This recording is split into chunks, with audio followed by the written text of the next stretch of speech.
নমস্কার, আমি কোয়েল। আপনি শুনছেন আজকের পত্রিকা ইউটিউব চ্যানেলের খবর।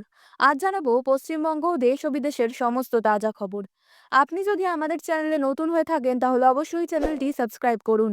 প্রতিদিনের তাজা খবর আপনার হাতের মুঠোয় পৌঁছে দিতে আমরা সদা প্রস্তুত। তাহলে খবর শুরুতেই জানিয়ে দিই আজকের সংবাদ শিরোনাম। প্রভাব নেই মৌসুমের দল বদলের, মালদহের বৈঠকে প্রচারের দিশা দিলেন অভিষেক। চুরি নয়, সাহায্য চাইবেন, ট্রেনে চাদর চুরি কাণ্ডে বিজেপি নেতাকে পরামর্শ তৃণমূলের। 2 দিনাজপুর মিলে 15, ইটাহারের রোড শোয়ে জনসমুদ্রে ভেসে টার্গেট বেঁধে দিলেন অভিষেক।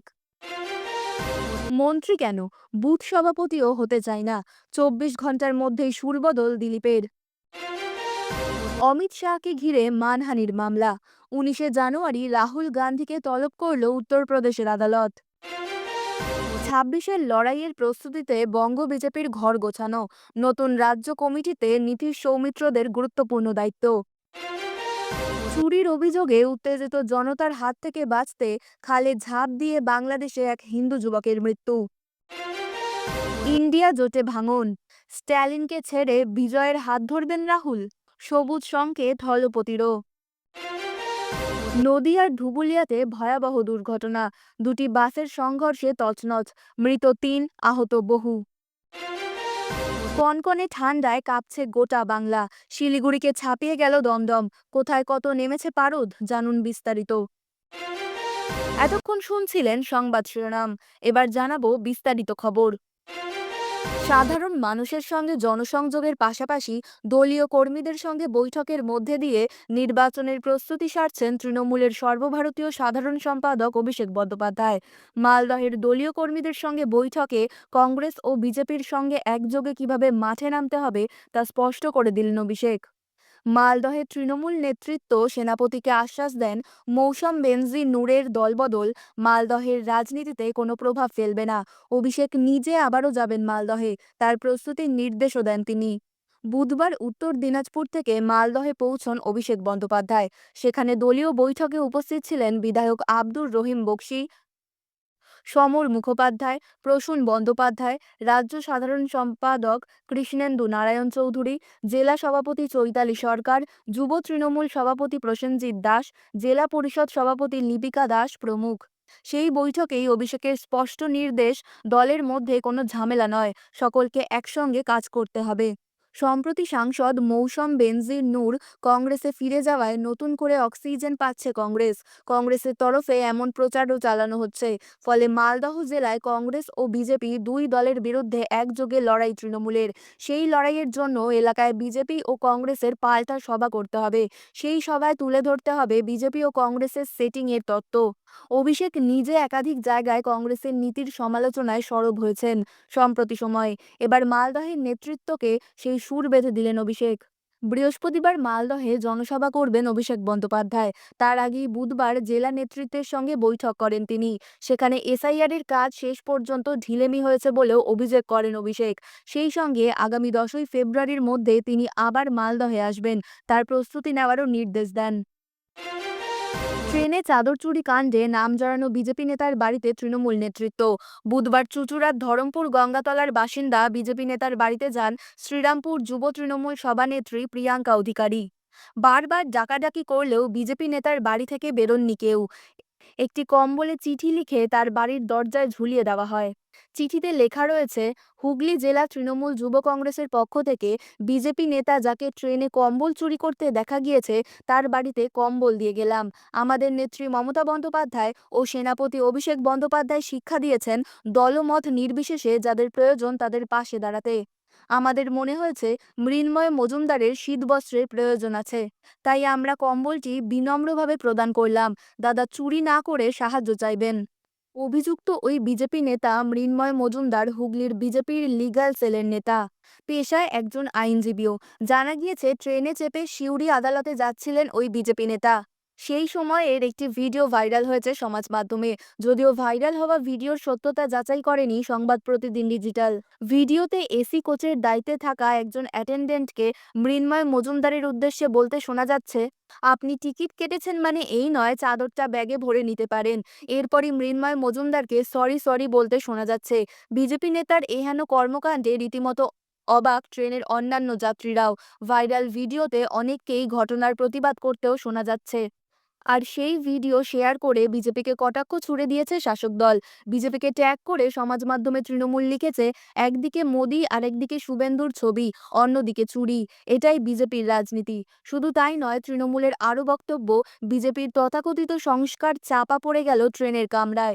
মানুষকে পরিষেবা দেওয়া তো দূর, ট্রেনের কামরায় কম্বল চুরি করতে দেখা গেল বিজেপির লিগ্যাল সেলের নেতা মৃন্ময় মজুমদারকে। শুধু তাই নয়, কোচের অ্যাটেন্ডেন্টকেও হেনস্থা করতে দেখা গিয়েছে বলে অভিযোগ। বলে রাখা প্রয়োজন, সমাজ মাধ্যমে বিরোধী দলনেতা শুভেন্দু অধিকারীর পাশাপাশি লকেট চট্টোপাধ্যায়ের সঙ্গে বিজেপি নেতা মৃন্ময় চৌধুরীর একাধিক ছবি রয়েছে। শুধু তাই নয়, প্রধানমন্ত্রী নরেন্দ্র মোদীর সঙ্গেও তার ছবি জ্বলজ্বল করছে। ফলত দলের লিগ্যাল সেলের নেতার এহেন কর্মকাণ্ডে রীতিমতো অস্বস্তিতে বঙ্গ বিজেপি। লক্ষ্য বিধানসভা নির্বাচন। বাংলার উত্তর থেকে দক্ষিণ চষে ফেলেছেন তৃণমূলের সর্বভারতীয় সাধারণ সম্পাদক অভিষেক বন্দ্যোপাধ্যায়। যতই করো হামলা, আবার জিতবে বাংলা, এই কর্মসূচিকে সামনে রেখে এক জেলা থেকে অন্য জেলায় যাচ্ছেন, বেঁধে দিয়েছেন আসনের টার্গেট। বুধবার ইটাহারের রোড শো থেকে 2 দিনাজপুরের টার্গেট বেঁধে দিয়েছেন তৃণমূলের সর্বভারতীয় সাধারণ সম্পাদক। রোড শোয়ে রেকর্ড সমাবেশ দেখে অভিষেকের বক্তব্য, এটা তো শুধুই ট্রেলার, আগামী দিনে ওদের সিনেমা দেখাতে হবে। এদিন প্রচারের জন্য নির্দিষ্ট গাড়ি নয়, নিজের গাড়ির ছাদে উঠে জনসংযোগ সারেন অভিষেক। সেখান থেকে রাস্তায় দাঁড়ানো কর্মী সমর্থকদের গোলাপের পাপড়ি ছুড়ে দেন, রাস্তার দুধারে দাঁড়ানো মানুষের উদ্দেশ্যে হাত নাড়েন। আর সেই রোড শো থেকেই 26-এ চতুর্থবার তৃণমূলের সরকার গড়ার ডাক দেন সর্বভারতীয় সাধারণ সম্পাদক। রোড শো শেষে বক্তব্য থেকে এদিন ফের নির্বাচন কমিশন ও বিজেপিকে এক তীরে নিশানা করেন অভিষেক। ভিন রাজ্যে বাংলাভাষী শ্রমিকদের হেনস্থা নিয়ে সুর চড়ান তিনি। বলেন, বাংলায় কথা বললেই বাংলাদেশি বলে দাগিয়ে দেওয়া হচ্ছে, বাংলাকে ভাতে মারার চেষ্টা করা হচ্ছে, বাংলা থেকে অসুরদের তাড়াতে একজোট হয়ে লড়াই করতে হবে। এদিন অভিষেককে দেখতে ইটাহারের রাস্তায় জনসমুদ্র দেখা যায়। তা দেখে অভিষেক বলেন, এটা তো শুধুই ট্রেলার, আগামী দিনে ওদের সিনেমা দেখাতে হবে। আগামী নির্বাচনে ইটাহার থেকেই সব থেকে বেশি লিড পাওয়া যাবে বলে আশাবাদী তৃণমূলের সেনাপতি। ইটাহারে দাঁড়িয়ে আসন জয়ের টার্গেটও ফিক্সড করে দেন তৃণমূলের সর্বভারতীয় সাধারণ সম্পাদক। তার কথায় উত্তর দিনাজপুরে 9টা এবং দক্ষিণ দিনাজপুরে 6টা আসন, অর্থাৎ 2 দিনাজপুর মিলে 15-0 করতে হবে। মন্ত্রী কেন? তিনি বুথ সভাপতিও হতে চান না। 24 ঘন্টার মধ্যেই সুর বদল করলেন বিজেপি নেতা দিলীপ ঘোষ। গতকাল রানাঘাটের সভায় রাজ্যে পরিবর্তন হলে বিজেপির নতুন সরকারের মন্ত্রী হওয়ার ইচ্ছে শোনা গিয়েছিল দিলীপের মুখে। যদিও এদিন বিজেপি নেতা দাবি করেছেন, তার বক্তব্যের ভুল ব্যাখ্যা হয়েছে। গতকাল রানাঘাটে বিজেপির পরিবর্তন সংকল্প যাত্রার সভায় বক্তব্য রাখেন দিলীপ ঘোষ। বিজেপির সংগঠনের মূল স্রোতে ফেরার পর এটাই ছিল দিলীপ ঘোষের প্রথম সভা। সেই সভাতেই রাজ্য বিজেপি সভাপতি শ্রমিক ভট্টাচার্যের সামনে দিলীপ বলেন, পরিবর্তন তো এমনিতেই হবে, কিন্তু আমরা একটু তাড়াতাড়ি চাইছি। অনেকে বলতে পারেন, আপনার বোধহয় আর বাইরে থাকতে ভালো লাগছে না, মন্ত্রী হতে চাইছেন। নিশ্চয়ই মন্ত্রী হব, মন্ত্রী তো হতেই হবে, না হলে আপনাদের জীবনে পরিবর্তন আসবে কি করে? এদিন অবশ্য অবস্থান বদল করে দিলীপ বলেন, অনেকেই আমার কথা বুঝতে পারেননি, এখনো দিলীপ ঘোষকে বুঝতে সময় লাগবে। আমি বলেছি আমরা পরিবর্তন করছি, এখানে সরকার গঠন হবে, মন্ত্রী মুখ্যমন্ত্রীও হবে, মানুষের জীবনেও পরিবর্তন করব। দিলীপ ঘোষ মন্ত্রী কেন? বুথ সভাপতিও হতে আসেনি, পরিবর্তন করতে এসেছে। মাত্র কয়েকদিন আগেও রাজ্য বিজেপিতে কোণঠাসা ছিলেন দিলীপ ঘোষ, কিন্তু অমিত শাহের সাম্প্রতিক রাজ্য সফরের পর ফের বিজেপির সংগঠনে প্রাসঙ্গিক হয়েছেন দিলীপ। গতকাল রানাঘাটের পর এদিন হাবড়াতেও শ্রমিক ভট্টাচার্যের সঙ্গে সভা করেন দিলীপ। তার আগে এদিন সকল রিটেক তার আগে এদিন সকালেই নিজের গতকালের মন্তব্যের ব্যাখ্যা দেন দিলীপ ঘোষ। সূত্রের খবর, দিলীপ ঘোষকে সংগঠনে ফের প্রাসঙ্গিক করলেও তার মুখে লাগাম পরানোর নির্দেশ দিয়েছে বিজেপির শীর্ষ নেতৃত্ব। দিলীপ যাতে রাজনৈতিক বিষয়েও বিতর্কিত মন্তব্য করে দলকে বিপাকে না ফেলেন, সে বিষয়েও কড়া নির্দেশ রয়েছে। সম্ভবত সেই কারণেই দিলীপ তার মন্ত্রী হওয়ার বাসনার কথা ব্যাখ্যা দিলেন বলেই মনে করছে রাজনৈতিক মহল। অমিত শাহকে নিয়ে করা মন্তব্য ঘিরে দীর্ঘদিনের মানহানির মামলায় ফের আইনি চাপ বাড়ল কংগ্রেস নেতা রাহুল গান্ধীর ওপর। উত্তরপ্রদেশের সুলতানপুরের এমপি এমএলএ আদালত তাকে আগামী 19শে জানুয়ারি আদালতে হাজির হতে নির্দেশ দিয়েছে। বুধবার এই নির্দেশ জারি করে আদালত। সূত্রের খবর, বিজেপি নেতা বিজয় মিশ্রের দায়ের করা এই মানহানি মামলায় মঙ্গলবার প্রায় 40 মিনিট ধরে শুনানি চলে। শুনানি শেষে আদালত রাহুল গান্ধীকে সশরীরে উপস্থিত থাকার নির্দেশ দেয়। মামলাটি প্রায় 8 বছর পুরনো, যার সূত্রপাত 2018 সালের কর্ণাটক বিধানসভা নির্বাচনের সময় রাহুল গান্ধীর এক মন্তব্যকে ঘিরে। এদিন মামলার সাক্ষী রামচন্দ্র দুবের জেরা পর্ব সম্পন্ন হয়। রাহুল গান্ধীর পক্ষে আইনজীবী কাশী প্রসাদ শুক্লা সাক্ষীর জেরা শেষ করেন। বাদীপক্ষের আইনজীবী সন্তোষ কুমার পাণ্ডে আদালতকে জানান, সাক্ষ্যের বক্তব্য গ্রহণ ও জেরা উভয় প্রক্রিয়ায় সম্পন্ন হয়েছে। পরবর্তী পদক্ষেপের জন্য আদালত 19শে জানুয়ারি দিন ধার্য করেছে। উল্লেখ্য, সুলতানপুরের কোতোয়ালি দোহাত এলাকার হনুমানগঞ্জের বাসিন্দা বিজয় মিশ্র 2018 সালের অক্টোবরে রাহুল গান্ধীর বিরুদ্ধে মানহানির মামলা দায়ের করে। অভিযোগ, কর্ণাটকে নির্বাচনী প্রচারের সময় রাহুল গান্ধী তৎকালীন বিজেপি সভাপতি অমিত শাহকে লক্ষ্য করে আপত্তিকর মন্তব্য করেছিলেন। এই মামলার বিচার প্রক্রিয়া গত কয়েক বছর ধরেই চলছে। 2023 সালের ডিসেম্বর মাসে আদালতে হাজির না হওয়ায় রাহুল গান্ধীর বিরুদ্ধে গ্রেপ্তারি পরোয়ানা জারি হয়। পরে 2024 সালের 20শে ফেব্রুয়ারি তিনি আদালতে আত্মসমর্পণ করেন এবং রিটেক এবং বিশেষ বিচারক তাকে 25,000 টাকা দুটি বন্ডে জামিন মঞ্জুর করেন। এরপর 2024 সালের 26শে জুলাই রাহুল গান্ধী আদালতে নিজের জবানবন্দি দেন, যেখানে তিনি নিজেকে নির্দোষ দাবি করে মামলাটিকে রাজনৈতিক ষড়যন্ত্র বলে উল্লেখ করেন। রাহুলের বক্তব্যের পর আদালত বাদীপক্ষের প্রমাণ পেশের নির্দেশ দেয়। সেই অনুযায়ী ধারাবাহিকভাবে সাক্ষ্য গ্রহণ চলছে। ইতিমধ্যেই একাধিক সাক্ষীর বক্তব্য নেওয়া হয়েছে, যার মধ্যে দ্বিতীয় সাক্ষীর জেরা মঙ্গলবার শেষ হয়েছে।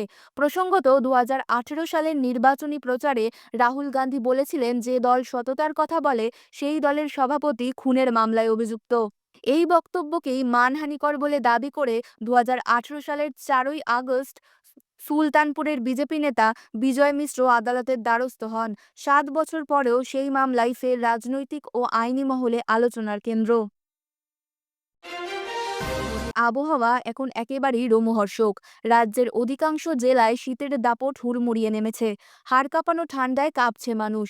শহর থেকে গ্রাম, সমতল থেকে পাহাড়ের তাপমাত্রা আগের দিনের তুলনায় আরও নিচে নেমে গেছে।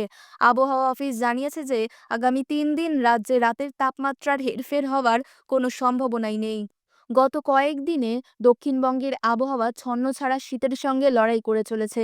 আজ ভোরে কলকাতার সর্বনিম্ন তাপমাত্রা নেমে হয়েছে 10.2 ডিগ্রি সেলসিয়াস। এই তাপমাত্রা মঙ্গলবারের থেকে 0.1 ডিগ্রি বেশি হলেও তা স্বাভাবিকের প্রায় 3.7 ডিগ্রি কম। কলকাতার মতো শহরের পারদ এই হারে নামা পুরনো দিনের রেকর্ডের সঙ্গে তুলনীয় ঘটনা। দমদমে গত কয়েকদিনে পারদ নেমে হয়েছিল 9.5 ডিগ্রি সেলসিয়াস, আর সল্টলেকে সর্বনিম্ন তাপমাত্রা ছিল 10.4 ডিগ্রি সেলসিয়াস। এদিকে আবার উত্তরবঙ্গেও শীতের সঙ্গে সঙ্গে কুয়াশা ঘন হয়ে উঠেছে। শিলিগুড়িতে সর্বনিম্ন তাপমাত্রা 11 থেকে 12 ডিগ্রি সেলসিয়াসে পৌঁছেছে, যদিও দিনের আলোয় তুলনামূলকভাবে তাপমাত্রা একটু একটু বেশি রয়েছে। দার্জিলিংয়ে শীতের পারদ নেমে 4 ডিগ্রির ঘরে পৌঁছেছে। জলপাইগুড়ি এবং কোচবিহারেও খুব ভালোভাবেই শীত অনুভূত হচ্ছে। সেখানে ঘন কুয়াশার থাকার কারণে দৃশ্যমানতা কমে যাচ্ছে। আবহাওয়া দফতর জানিয়েছে যে কুয়াশায় সকালে বহু জায়গায় দৃশ্যমানতা কমে যাচ্ছে।